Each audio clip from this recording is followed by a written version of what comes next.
सहनावतु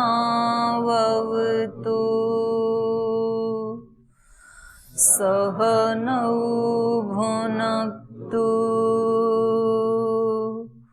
सह वीर्यं करवावहै तेजस्विनावधीतमस्तु मा विद्विषावहै। ॐ शान्ति शान्ति शान्तिः। सप्तम प्रपाठक का छठा खंड हम पढ़ रहे थे छांदोग्य उपनिषद में, और जो एक संवाद चल रहा है हमारा कि शब्द विद्या से आगे जो आत्मविद्या को यदि प्राप्त करना है, यदि उसका साक्षात्कार करना है, तो कैसे हमें एक एक कदम अपने अंदर की तरफ जागरूक होकर के बढ़ाना है। एक एक सूक्ष्म से सूक्ष्म जो क्रिया घटित हो रही है, जिसकी तरफ अभी हमारा ध्यान भी नहीं जाता है, उस क्रिया को भी, उस पार्ट को भी हम ब्रह्म की तरह ही श्रद्धा पूर्वक और आदर पूर्वक उसका सम्मान करते हुए, उसके प्रति जागरूक होते हुए उससे कैसे हम ज़्यादा लाभ ले सकते हैं।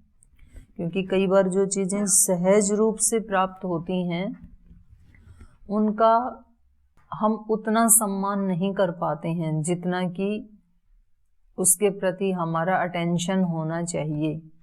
जिस व्यक्ति के पास आंखें नहीं हैं, जो सूरदास है, उस व्यक्ति की दृष्टि में आंखों का क्या महत्व है, और जिस व्यक्ति के पास दोनों आंखें हैं उस व्यक्ति की दृष्टि में आंखों का क्या महत्व है, दोनों में अंतर मिलेगा आपको।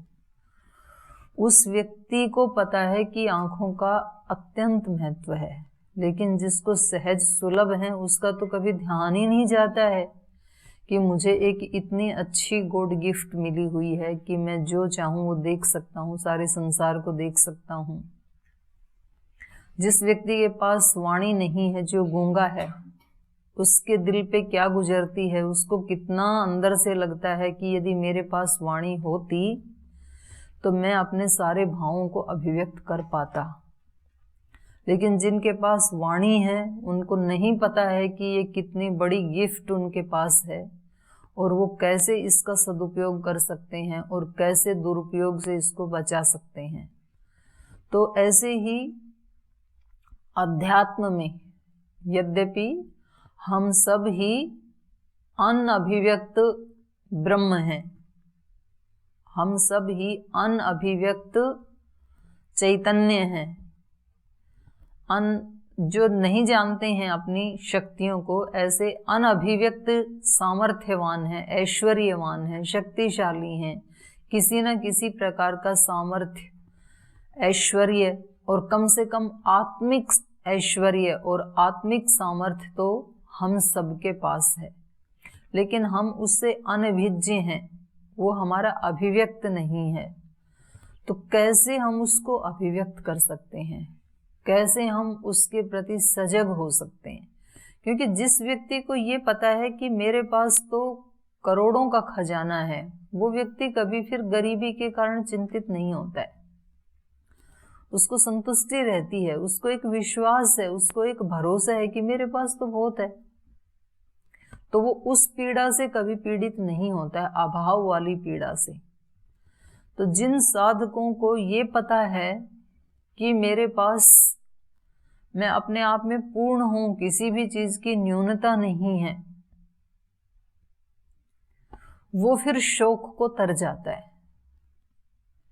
वेद का मंत्र है ना, अकामो धीरो अमृतो स्वयंभू रसेन तृप्तः न कुतश्चनोन।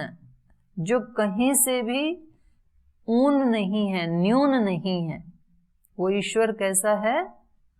अकाम, अकामो, धीरो अमृतो हो, अमृत है, स्वयंभू रसेन तृप्तः, आनंद रस से वो तृप्त है, रसेन तृप्तः न कुतश्चनो, न कहीं से भी उसमें न्यूनता नहीं है, और उसको जानकर ही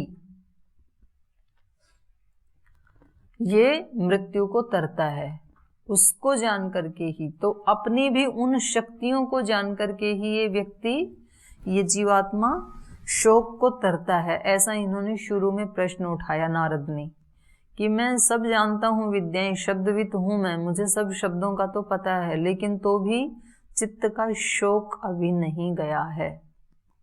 ऐसे लोगों को भी आपने सुना होगा जिनके पास अनेक फैक्ट्री हैं, अनेक ट्रक चलते हैं, अनेक उनके पास कंपनियां हैं, अनेक उनके पास फैक्ट्रियां हैं, सब कुछ है भगवान का दिया हुआ, फिर भी वो आके कहते हैं जी सब कुछ है ईश्वर का दिया हुआ, लेकिन फिर भी मन को वो शांति नहीं है।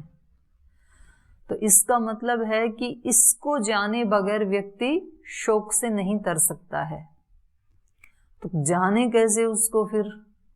तो उसका एक एक सूक्ष्म तत्व, एक एक सूक्ष्म घटक की ओर ऋषि ध्यान दिला रहे हैं कि मन भी उसमें एक बहुत बड़ी गिफ्ट है ईश्वर की दी हुई, वाणी भी, शब्द भी, चित्त भी, ध्यान भी, विज्ञान भी।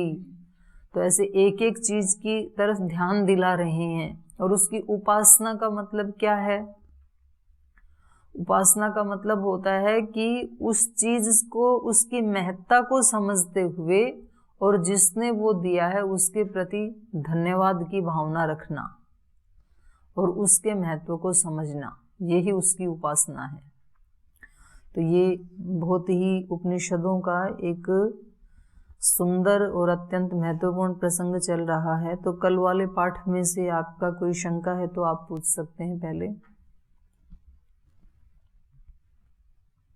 ओम दीदी, दीदी यहाँ पर कल आया था कि ध्यान के बारे में जी, ध्यान से ही वो मतलब चुगली निंदा या ध्यान सहित होता है। तो ध्यान सहित कैसे ये सब होता है? जब व्यक्ति किसी बारे में निंदा करते हैं, चर्चा करते हैं, तब तो कभी कभी ऐसा भी होता है अनाप शनाप भी बोल देते हैं, तो उसमें ध्यान को कैसे जोड़ें?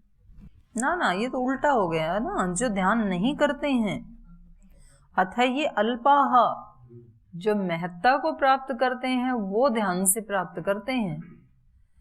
निंदा चुगली वालों के लिए तो अल्पा कहा ना, अथा ये अल्पा, जो महत्ता को प्राप्त नहीं कर पाते हैं, जीवन में अल्प रह जाते हैं। तो क्यों रहते हैं वो अल्प? क्योंकि वो ध्यान नहीं करते हैं। वो क्या करते हैं फिर? कलहहीन है, झगड़ा करते रहते हैं, निंदा चुगली करते रहते हैं। तो ये उल्टा करते हैं ना उससे, तो इसलिए फिर वो अल्प रह जाते हैं, वो महान नहीं बन पाते हैं। और किसी का कोई प्रश्न है? आगे चलें। तो आपको ध्यान समझ में आ गया। ध्यान जो है वो चित्त से भी बड़ा है, और ध्यान से भी बड़ा क्या है? विज्ञान। अच्छा, कल एक जो बात आ रही थी ना संकल्प वाली, वो मेरे को ऐसे लगता है कि मन से भी बड़ा जैसे संकल्प है, तो वहाँ संकल्प का मतलब बुद्धि से, निश्चयात्मक जो बुद्धि है, तो बुद्धि शब्द प्रयोग ना करके ऋषि ने संकल्प शब्द का प्रयोग कर दिया। क्योंकि मन तो संकल्प विकल्प दोनों उठाता है, लेकिन जो निश्चयात्मक बुद्धि है वो एक ही होती है, उसमें कोई चेंज नहीं होता है। तो उसके लिए निश्चयात्मक बुद्धि ऐसे प्रयोग नहीं किया, बल्कि संकल्प शब्द का प्रयोग किया। संकल्प भी ऐसा होता है कि जिसमें कोई ऑप्शन नहीं होता है, एक बार जो हो गया तो वैसा ही रहेगा फिर वो। तो कल हम पढ़ रहे थे कि जो विज्ञान है, विज्ञान का मतलब भी यहाँ पर क्या है? विशेष ज्ञान, मतलब अनुभौतिक ज्ञान, जिसका प्रत्यक्ष हुआ है, जिसको हम विज्ञानमय कोश कहते हैं। चौथा कोश, पंचकोश है ना, तो उसमें चतुर्थ कोश। तो वहां पर जो अनुभूति होती है तो उसी को ही आप्त प्रमाण कहा गया है, उसी को ही साइंस कहा गया है। मतलब उसमें असत्य नहीं होता है, वो ठीक ठीक ज्ञान ही होता है, उसको विज्ञान कहा है। विज्ञानम वाव ध्यानात् भूयो विज्ञानेन व ऋग्वेदम विजानाति। तो ये सारे वेद आदि जो हैं चारों, ऋग यजु साम अथर्व, और ये सारे इतिहास पुराण आदि जो हैं, ये क्या हैं? समाधि अवस्था में ऋषियों के द्वारा देखे गए सत्य हैं। मंत्र, एक एक मंत्र का एक एक ऋषि है ना वेदों में। तो ऋषि कस्मात्, ऋषि दर्शनात्। ऋषि को ऋषि क्यों कहते हैं? क्योंकि उसने वैसा देखा है। आचार्य कस्मात्, आचरणात्। आचार्य को आचार्य क्यों कहते हैं? क्योंकि वो जैसा बोल रहा है वैसा आचरण करता है, वही आचार्य है। ऋषि को ऋषि क्यों कहते हैं? ऋषि कस्मात्, ऋषि दर्शनात्, क्योंकि उसने वैसा देखा है समाधि अवस्था में, तो वो उसका आनुभौतिक ज्ञान है। इसलिए हमारे यहाँ ऋषियों के वचन को ही क्या कह दिया? शास्त्र कह दिया, मंत्र कह दिया।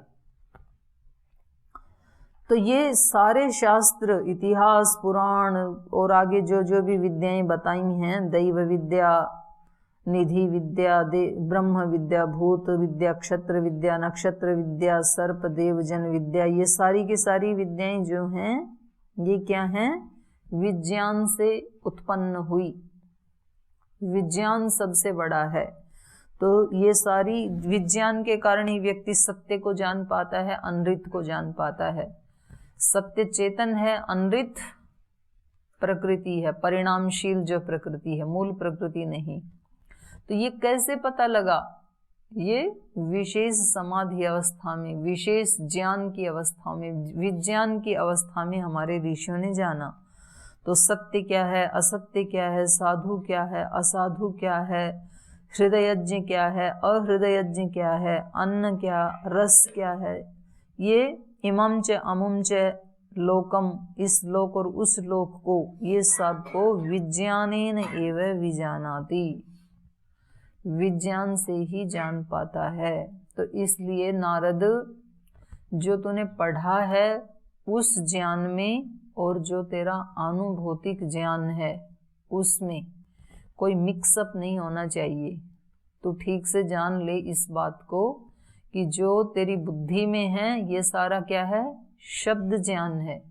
लेकिन उस शब्द ज्ञान को अपना अनुभौतिक ज्ञान बनाने के लिए तुझे समाधि तक पहुंचना पड़ेगा, विज्ञान में कोश में जाना पड़ेगा।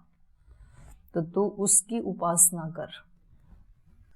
स यो विज्ञानम ब्रह्म इति उपास्ते विज्ञानवतो वै सह लोकान ज्ञानवतो अभिसिद्ध्यति। तो जो इस विज्ञान को ही ब्रह्म समझ करके उसकी उपासना करता है, उसकी अभीप्सा करता है, उसके लिए फिर पुरुषार्थ प्रयास करता है और उसको पा लेता है, फिर ये अभिसिद्ध्यति हो गया। स यो विज्ञानम ब्रह्म इति उपास्ते विज्ञानवतो व वै सह लोकान ज्ञानवतो, ज्ञानवान लोगों को अभिसिद्ध्यति, वो सिद्ध कर लेता है। जब किसी व्यक्ति को किसी चीज की चेष्टा लग जाती है ना कि ये मुझे जानना ही है, तो फिर उसका और कहीं मन लगता ही नहीं है। जैसे किसी व्यक्ति को ये चेष्टा लग गई कि मुझे इस गुरुकुल से भागना है, तो वो सब समय में क्या सोचता रहता है? कैसे भागूं, इस दीवार को कूद के जाऊं, या उस खिड़की से छलांग लगा के जाऊं, या गेट पे वो उसको गार्ड को कुछ बहाना बना के असत्य बोल करके जाऊं। उसके दिमाग में क्या चलता रहता है? वो ही चलता रहता है। और यहाँ से निकल के फिर बस स्टैंड जाना है कि रेलवे स्टेशन जाना है, या फेज 2 के गेट पे जाना है, बस में जाना है कि ट्रेन में जाना है, आगे जाके कहाँ जाना है, या पैदल पैदल गंगा के किनारे जाना है, या हिमालय में चढ़ना है, फिर वहाँ जाके किसी गुफा में बैठना है, या पेड़ के नीचे ध्यान लगाना है, या किसी के आश्रम में जाके आश्रय पाना है। यही चिंतन चलता है कि नहीं चलता है? यही चलता है। जब आप लोग अपने घर से आए तो यहाँ के बारे में ही चिंतन चल रहा था हर पल कि हम स्वामी जी के पास जाएंगे, कैसे जाएंगे, नौकरी कर रहे हैं, इसको रिजाइन करेंगे।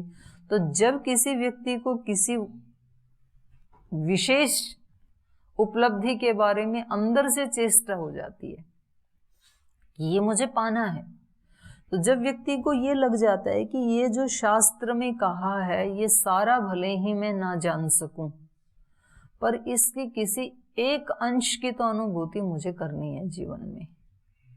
ये कोश क्या है ये तो मुझे जानना है।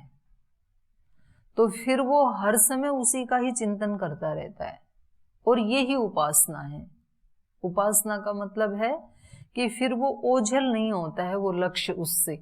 वो थोड़ी बहुत देर के लिए इधर उधर खाने वाने में भी लग गया ना, तो तुरंत उसको उसी का ध्यान आएगा खाने पीने के बाद, क्योंकि उसके चित्त में एक वो चल रहा है विचार। जिसको चैंपियन बनना है किसी विशेष खेल में, उसके दिमाग में वही विचार चलता है। किसी को कोई भाषण का है, उसको वही चल रहा है। किसी को कोई योगासन प्रतियोगिता, जिसके मन में जो लक्ष्य है उसके मन में निरंतर उसकी उपासना चलती रहती है, वो अच्छी भी और बुरी भी दोनों। किसी को उल्टा करना है तो फिर उल्टी उपासना चलती रहती है, कुछ अच्छा करना है, उपलब्ध करना है तो अच्छी उपासना है। और किसी को ये ही नहीं पता कि कहीं जाना भी है, पहुंचना भी है, तो वो फिर मिक्सअप रहता है, उसका कोई चिंतन नहीं होता है। ठीक है, अपने खाने के टाइम पे खा लिया, नियम के टाइम पे नियम में जाके खड़ा हो गया, और पढ़ाई के समय क्लास में आके बैठ गया, सोने के समय में सो गया, बस ऐसे ही चल रहा है राम भरोसे जीवन। कोई लक्ष्य नहीं है अपना, तो फिर कुछ उपलब्धि भी नहीं होती है। ऐसे कितने लोग चले जाते हैं ना संसार से,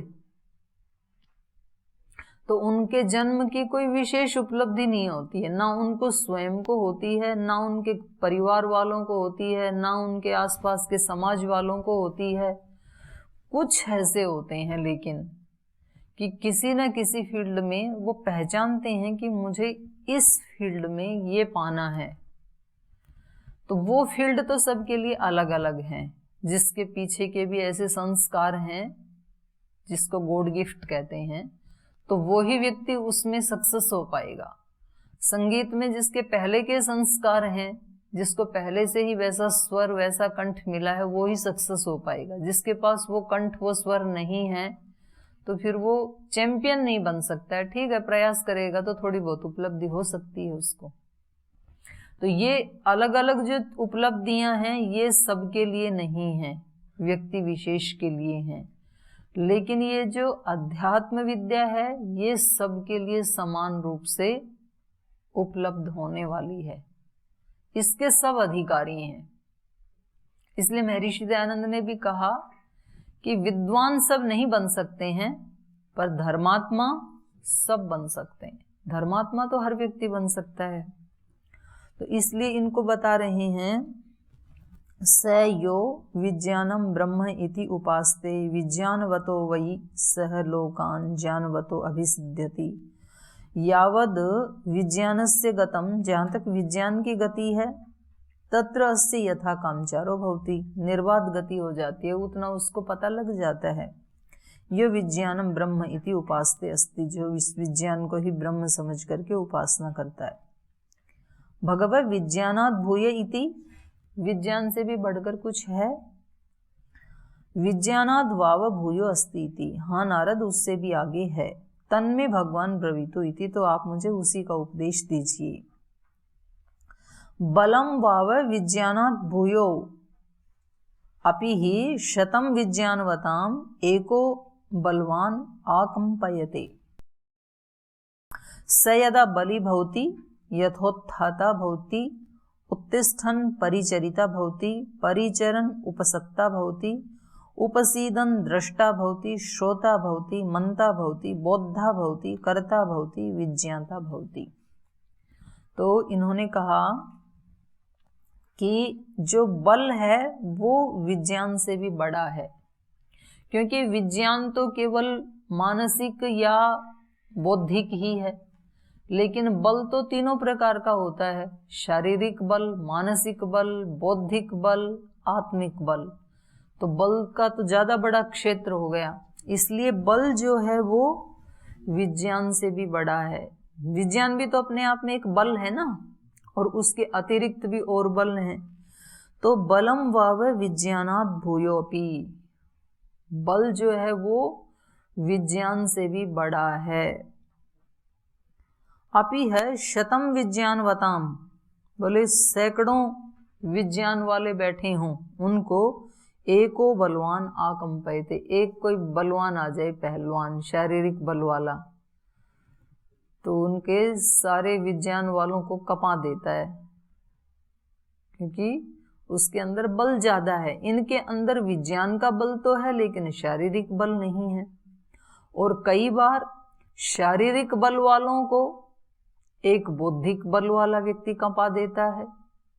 बहुत अच्छे हैं, मजदूर हेल्दी हैं, हट्टे कट्टे हैं, और एक बॉस आता है दुबला पतला है लेकिन उसके पास नॉलेज है, तो वो जैसा चाहता है उनसे करवाता है काम। और ऐसे सैकड़ों विद्वान बैठे हैं लेकिन हैं दुबले पतले, बल नहीं है उनमें, तो एक कोई पहलवान आता है और युद्ध हो तो एक एक को उठा उठा के फेंक देता है फिर। तो बलवान बल जो है वो विज्ञान से भी बड़ा है, ये बताया इन्होंने। शतम विज्ञानवताम एको बलवान आकंपयते, क्योंकि बल का फील्ड जो है वो विज्ञान से बड़ा है। स यदा बलि भवति, सह कह विज्ञानवान, ऊपर विज्ञान का ही चल रहा है ना, कह रहा वो विज्ञानवान व्यक्ति यदा बलि भवति, जब वो बलवान भी होता है साथ में, विज्ञानवान तो है लेकिन साथ साथ उसमें बल भी हो। अब जैसे स्वामी जी महाराज ने और श्रद्धेय आचार्य श्री ने जो कार्य किया इतने अल्प काल में, तो इनका जितना ज्ञान तो और भी कई लोगों को होगा, उतना आयुर्वेद का ज्ञान, उतना योग का ज्ञान, व्याकरण का ज्ञान, आसन का ज्ञान, दंड बैठक का ज्ञान तो और भी लोगों को होगा, लेकिन वो उसको उतना ज़्यादा विस्तार क्यों नहीं दे पाए? क्योंकि उनके पास दूसरे वाला बल नहीं था उतना, आत्मिक बल, बौद्धिक बल, एक विजन का बल। विजन नहीं होता है व्यक्ति में, विजनरी होना ये भी एक बल है ना, कि भाई हमारे पास, बहुत सारे लोगों के पास करोड़ों रुपए हैं। जैसे निर्धन व्यक्ति परेशान है ना, क्योंकि उसके पास पैसे नहीं है इसलिए परेशान है वो, उस व्यक्ति की तरह ही धनवान व्यक्ति भी परेशान है। वो कहते हैं हमारे पास इतना है, इसको लगाएं कहाँ ये पता नहीं चल रहा, और इसको ऐसे छोड़ के जाएं तो मतलब मन दुखी होता है, असंतुष्ट है। उनके पास विजन नहीं है कि इससे हम क्या करें, तो इसलिए उनको बीपी हो जाता है, ब्लड प्रेशर है उनको। तो उसके साथ साथ ये वाला बल भी होना, धन भी एक बल है, अब उसको कहाँ लगाएं इसकी समझ, ये बौद्धिक बल है। तो इसलिए कहा कि ये विज्ञानवान जब बली भी होता है, ज्ञान भी है और फिर दूसरे बल भी हैं, शारीरिक बल भी है। जब आप कोई बड़ा काम करने जाएंगे तो आपको लोग रोकेंगे, तो आप मतलब वो जो भीड़ होती है, जब स्वामी जी जाते हैं किसी कार्यक्रमों में, तो कोई बलवान साधु यदि ना होना तो उसी में पीस दें भीड़ में, ऐसी भीड़ होती है, इतने जोर से लोग कितने पास आ जाते हैं। वो तो स्वामी जी हैं, वो मतलब कूद के बाहर आ जाते हैं उससे फांद के। तो शारीरिक बल भी होना चाहिए। और वो जो जब रेसलिंग की थी तो वो एक कोई विदेश का चैंपियन था ना, जिसका रोज का पेशा है ये तो रोज तो कुश्ती करते नहीं है, लेकिन वो जब गुरुकुल में सीखी थी तभी का ही बल है, तो उसको भी उठा करके डाल दिया। तो शारीरिक बल भी है जिसके पास, बौद्धिक बल भी है जिसके पास, और विज्ञान का बल भी है, आर्थिक बल भी है, तो फिर वो व्यक्ति फिर बड़ा कार्य कर सकता है। इसलिए यहाँ पर कहा स यदा बलि भवति, वो विज्ञानवान व्यक्ति जब बलवान भी होता है, बली भी होता है, बली मतलब बल वाला, तब अथ उत्थाता भवति, फिर वो दूसरों को भी उठाने वाला, ऊपर उठाने वाला बन जाता है। अपना तो उसका उत्थान हो ही गया, क्योंकि उसके पास विज्ञान भी है और बल भी है, दोनों हैं, तो अपना तो उत्थान कर लिया। और अपने साथ साथ यदि उसके पास ये दोनों चीज हैं तो फिर उत्थाता भवति, दूसरों को भी उठाने वाला होता है। उत्तिष्ठन् परिचरिता भवति, और ऊपर उठता हुआ और दूसरों को ऊपर उठाता हुआ परिचरिता भवति। परिचरिता मतलब सेवा करने वाला। तो आपके पास इतना धन है तो उसको सेवा में लगा दो, इसमें बीपी बढ़ाने वाली कौन सी बात है। तो उनके पास है ही नहीं वो ज्ञान, है ही नहीं वो बल कि उसको हम किसी सेवा में लगाएं, क्या करें उसका हम। लेकिन इस व्यक्ति के पास विज्ञान के साथ साथ बल भी है, तो ये अपना भी उत्थान करता है, दूसरों के लिए भी फिर वो उत्थाता बन जाता है, उनको भी ऊपर उठाता है। तो हम सब मान लीजिए हमें कोई गुरु, कोई ऐसा संस्थान यदि नहीं मिलता, तो फिर हमारी जो ये प्रतिभाएं हैं ये ऐसे ही ढकी की ढकी रह जाती, फिर वो विकसित नहीं हो पाती। तो कितने लाखों नहीं करोड़ों लोग अपनी आत्माओं की शक्तियों का जो विकास कर रहे हैं, तो ये उत्थान ही तो है उनका। तो ये जो बलवान व्यक्ति है ये विज्ञान के साथ साथ उत्थाता भवति, उत्तिष्ठन् परिचरिता भवति, और ऊपर उठता हुआ वो सेवक बन जाता है। परिचरिता, सेवा कर जाता है बहुत लोगों की। उससे पहले सेवा नहीं हो सकती है। जिसके अंदर बल नहीं है, निर्बल है, वो सेवा देता नहीं है, सेवा लेता है। जो रोगी है बेचारा, निर्बल है, वो सेवा कैसे करेगा। जिसके पास धन नहीं है, निर्धन है, वो सेवा करेगा कैसे, वो लेगा किसी से सेवा धन की। और जिसके पास है वो ही सेवा कर सकता है। अब जिसके पास शरीर है और शरीर स्वस्थ है तो वो शरीर से सेवा दे सकता है, भले ही धन ना हो उसके पास। लेकिन शरीर स्वस्थ है लेकिन उसके पास इतनी बुद्धि नहीं है कि मैं इसको कहीं सेवा में लगाऊं, तो फिर पूरे दिन बैठ के सीरियल देखता है घर में, सेवा नहीं करता है। तो सेवा के लिए क्या चाहिए, सामर्थ्य। सेवा कोई छोटी चीज नहीं है, इसलिए हमारे यहाँ एक सेवा वर्ग भी है, व्याकरण वर्ग है, एक दर्शन वर्ग है। तो सेवा वर्ग का मतलब क्या है, अत्यंत सामर्थ्य वाला वर्ग, क्योंकि सेवा बिना सामर्थ्य के नहीं हो सकती है। सेवा के लिए सामर्थ्य चाहिए। और सेवा के आदर्श कौन है, हनुमान जी, जिन्होंने पूरे जीवन भर सेवा की। तो उनके पास कितनी प्रकार की सामर्थ्य है, कितनी प्रकार का बल है, बौद्धिक बल है, शारीरिक बल है, चरित्र का बल है, विद्यावान, गुणी, अति चातुर, अत्यंत कुशल हैं, वो स्किल हैं उनके पास। लेकिन फिर भी इतना सब करके घमंड नहीं है उनको, राम काज करबे को आतुर। ये सब होते हुए भी वो श्री राम का कार्य करने के लिए ही आतुरता है कि मैं इस सारी सामर्थ्य को निष्काम सेवा में लगाऊं।